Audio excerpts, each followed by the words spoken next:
Well, here we are again. It's been a little minute. I've been busy. I'm going to real estate school, so I'm locked in. I know what you're thinking. You look like Justin Bieber in 2008 if he was really ugly. Thank you. I appreciate it. But we're back, and we're going to be talking about Jared Cannonier versus Christian Leroy Duncan and Dricus du Plessis versus Kamaru Usman. I just really quickly wanted to talk about the co-main event, even though most of the notable action that I want to talk about is the main event. So we're going to talk about this just really quickly. I have a theory. I think Christian Leroy Duncan was Isaac Dolgarian maxing because um, I swear he could have finished this fight. I'm glad he didn't brutally put out Jared Cannonier though. I'm a Jared Cannonier fan. I like Jared Cannonier quite a bit. I'm a fan of the Killer Gorilla, but man, it just, he's 42. You can tell he's slowing down. He doesn't really look good compared to what he used to. And yeah, he was Marab maxing in this fight. I mean, as soon as he got hurt or got hit with anything big, he turned into bedtime MMA. He was, bedtime MMA maxing. Up against the cage, knee in the thigh. Yeah, I respect the game, dude. I respect it. I do.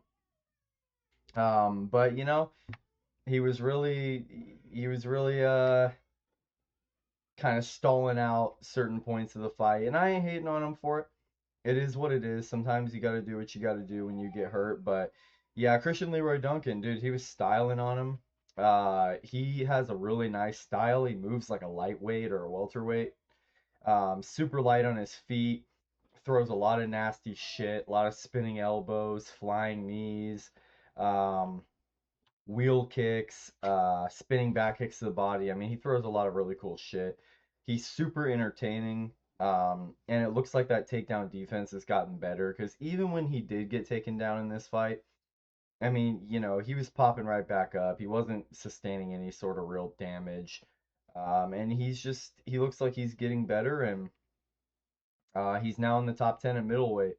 And I think he's a guy to watch out for because he is quite good. Think on the feet, he gives a lot of guys in this division some real problems. We'll have to see about the chin though. Like if he ever gets cracked, I don't think we've seen a lot of how good his chin is, but his striking defense is pretty good. He does leave the chin in the air, but he has good movement and he does a good job of not getting hit cleanly. So I think there's a bright future ahead for Christian Leroy Duncan. I like him a lot. Um, it's too bad that Cannonier has to go out like this, but it is what it is. Father Time is undefeated for everybody, unless your name is Tom Brady or LeBron. Um, it is what it is. Father Time's undefeated. Shit happens. Um, but all things considered, he made it to a decision. At least he didn't get put out cold. Um, and that was a trend here in the main events where uh, you're like, how is this guy not out cold? And Jared Cannonier, he did do just enough to survive. Looking like Bieber again. Anyways, moving on. Before I talk about the main event, I guess I'll just shout out some other fights. Chase Hooper, round one sub. He looked great. I don't know how Mitch Ramirez was ever a welterweight. He looks tiny. I don't know. How did this guy fight Carlos Prates? What was that? Fatima Klein, dude, she was emoting in this fight. I'm very happy for her because she's really good, and Tabitha Ritchie really isn't. I mean, she barely wins these fights. That 12-5 record could easily be a 9-8 record, if we're being honest. I mean, she barely wins these fights. Tommy McMillan beat Alberto Montez's ass. He knocked him down multiple times at 252 significant strikes in a three-rounder, and it didn't even go the distance. Yeah, looking like Sean O'Malley when Sean O'Malley was beating up cans. Except Alberto Montez is not bad, bro. Alberto Montez came into this fight with a 12-1 record. Um, and he's really not bad, dude. So very impressive win from Tommy McMillan. He's not just a brawler like everyone thinks he is. He is somewhat skilled. He's pretty good actually. He's a good prospect, and he's a guy that you have to get hyped for. So that's pretty cool. Kevin Hall and Jacoby Smith was supposed to be on this card. Wish we got that. They were both in the crowd. I don't know when they rebooked that for, but I'm excited to see that when it goes down. Jose Delgado beat the shit out of Austin Bashi. It doesn't look like it on the strike numbers or anything, but he was landing the way harder shots. And Delgado, he's a really good prospect. He arguably beat Nathaniel Wood, who I love. I love Nathaniel Wood. But he arguably beat him.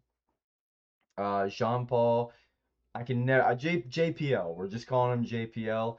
He looked good.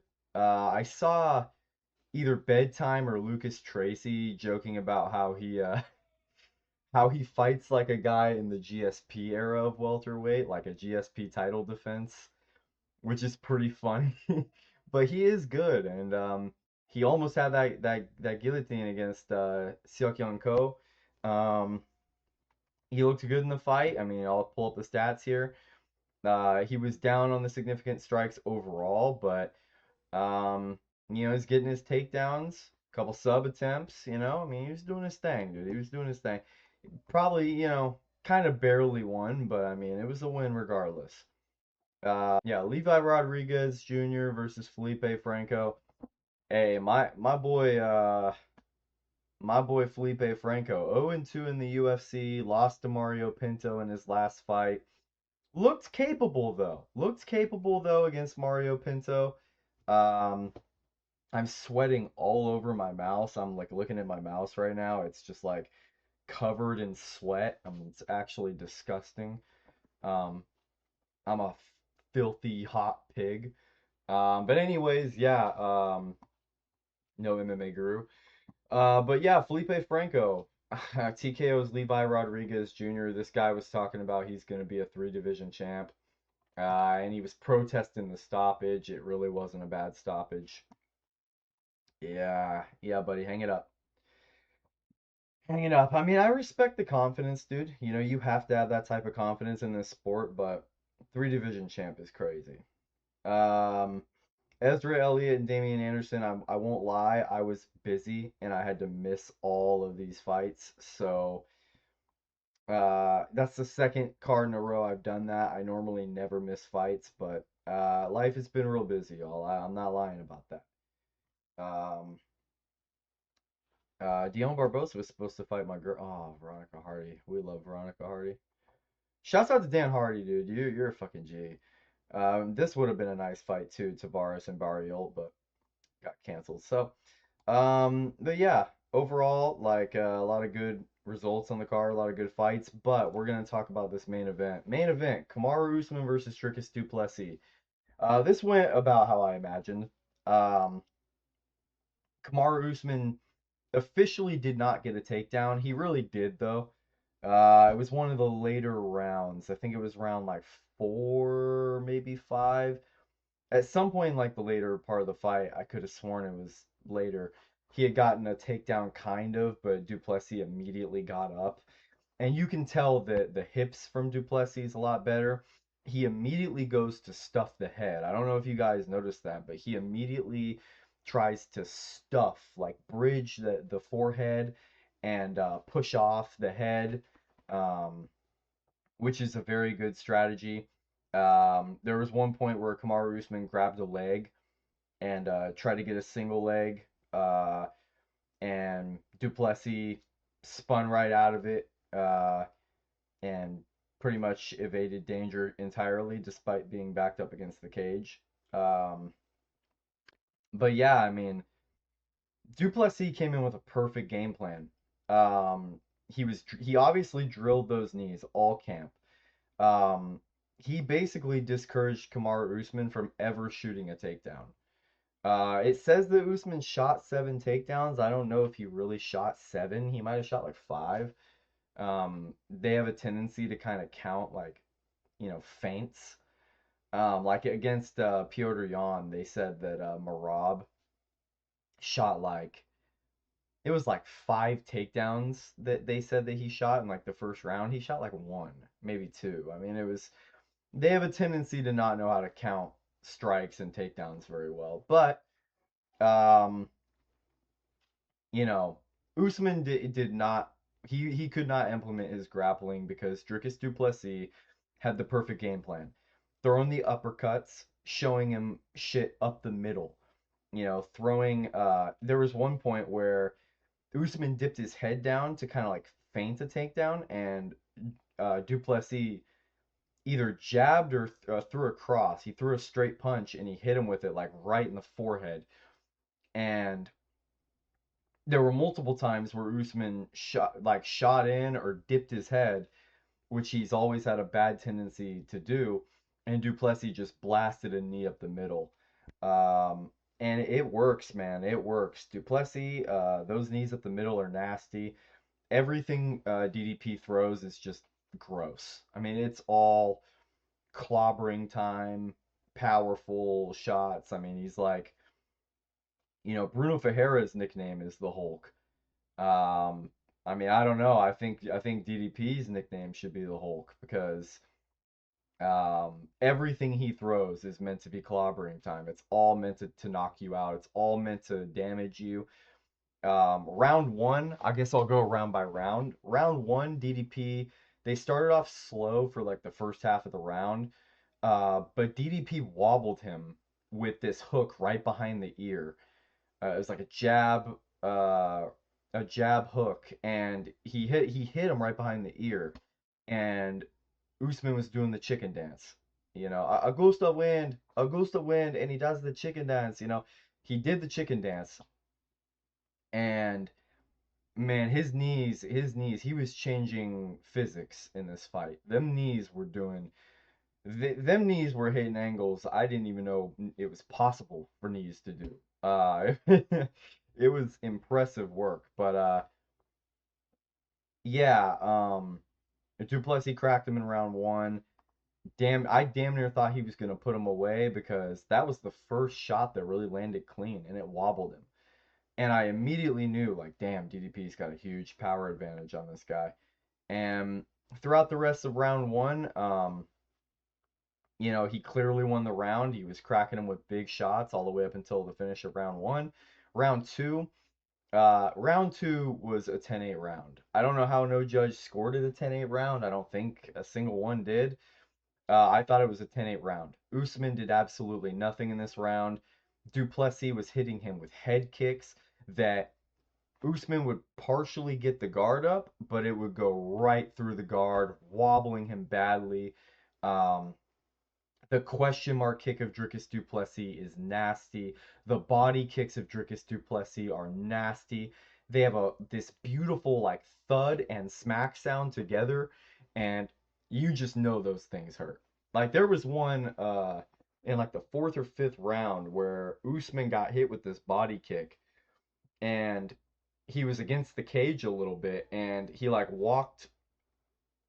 moved laterally off the cage, and he like went like this and like shook his head like that didn't bother me, but you could tell it did. You could tell it hurt like a motherfucker because those body kicks are nasty.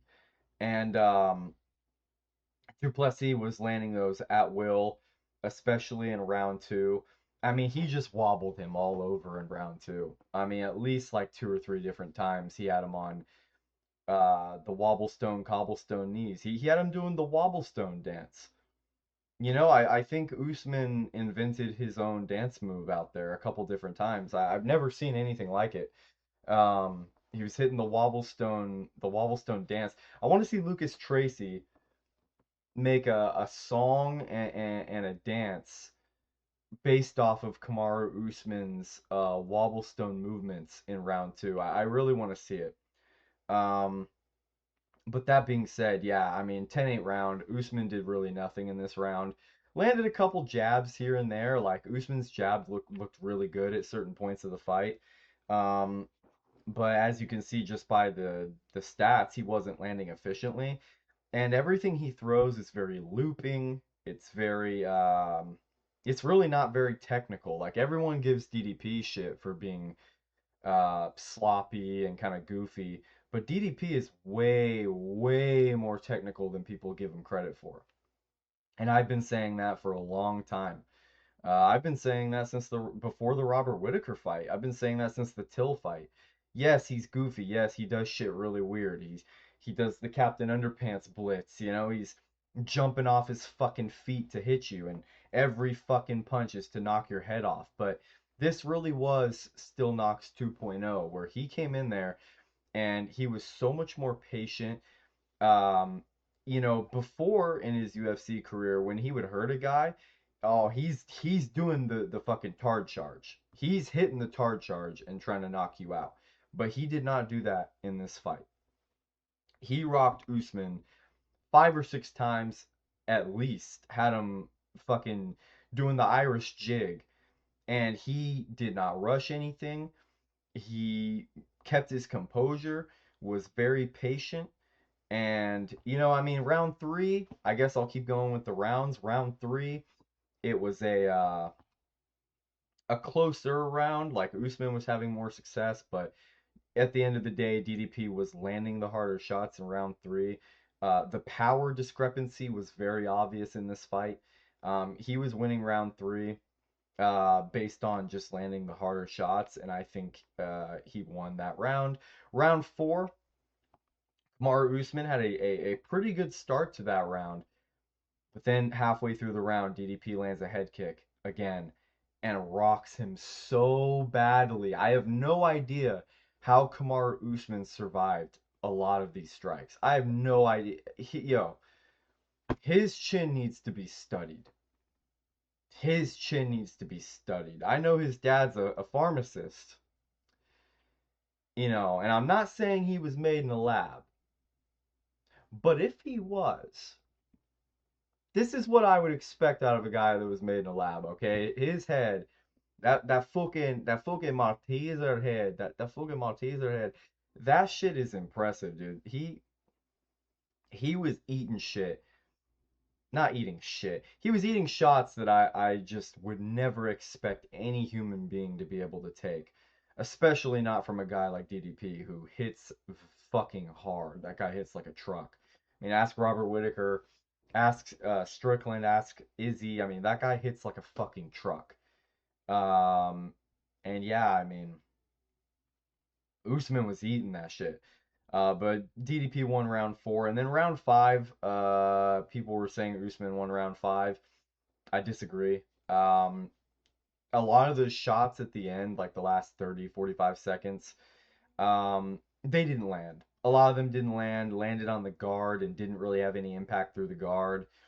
At the end, they both exchanged big hooks that landed on each other. At the end of the day, nothing that Kamaru Usman landed really had any impact in comparison to anything that Dricus du Plessis was landing in this fight. And I'm surprised DDP didn't get a knockdown. I'm surprised he didn't finish him. I'm really shocked. But it was an amazing performance from DDP. He showed advanced takedown defense, way more composure, more patience, wasn't using the blitz as much, countering really well, finding discrete angles to hit him from, finding his openings well, making good adjustments, actually better footwork and better uh, just better overall movement, not as goofy. Some goofy moments, especially defensively, where you feint something and he's like, but the guard, hey, that high guard, it works, dude. He blocks everything, and it's not like he's chinny to the body. He eats the shit to the body, so he doesn't really have to worry about that so much. But yeah, he is a tough son of a bitch. Kamaru Usman, hats off to him. He's a tough son of a bitch. That guy, I have no idea how he made it to the end of that fight. And yeah, that was definitely fight of the night. I was super hyped watching it just to see DDP come back the way that he did. I love Dricus du Plessis. If you know, you know. Top five favorite fighter of mine. I love Dricus du Plessis. We are happy to have Dricus du Plessis back in the win column. And this is a better win than Sean Strickland beating Paulo Costa. And Dricus du Plessis had title defenses. Hamzat did not. I think Dricus du Plessis, other than maybe Nasruddin Imavov, is the most deserving person for a title shot. If Strickland doesn't plan on defending the title for a little while or fighting for a little while, I think you do Dricus du Plessis versus Nasruddin Imavov in a title eliminator. Why not? But I mean, really, du Plessis deserves a title shot, and Hamzat does not deserve a rematch. So I would love to see Dricus du Plessis fight Sean Strickland. I think Strickland won the first fight. I think, du Plessis obviously beat his ass the second fight. I think it's a good trilogy to have. I think it's a very good trilogy to have. I wouldn't mind it. Nobody really cares about Nasruddin Imavov anyway. Run the DDP Sean Strickland 3. I would love to see it. Um, but yeah, we're so back, dude. We are so back. MMA Guru, shouts out to MMA Guru. The boys and co are back, dude. We're so back. And the YN Alliance is not happy right now. But you know what? Hey, shouts out to y'all. I fuck with Kamaru Usman. He's a dog. How can you not respect the guy? He went out there and put on an absolute banger of a fight. And a little bit of a cope session at the end from him. He was coping pretty bad. But then again, he was concussed pretty badly. So he probably didn't remember what happened in round one and round two, if we're being honest. Um, but yeah, so we can't be too hard on Marty. We can't be too hard on Kamaru. Um, but yeah, amazing fight. Really good fight night card. That's about it. I hope you guys enjoyed. That was a great fucking fight night, and I think I'll be recording my predictions for this Ankalaev Guskov card right now. So I'll be dropping back to back. Appreciate y'all. God bless.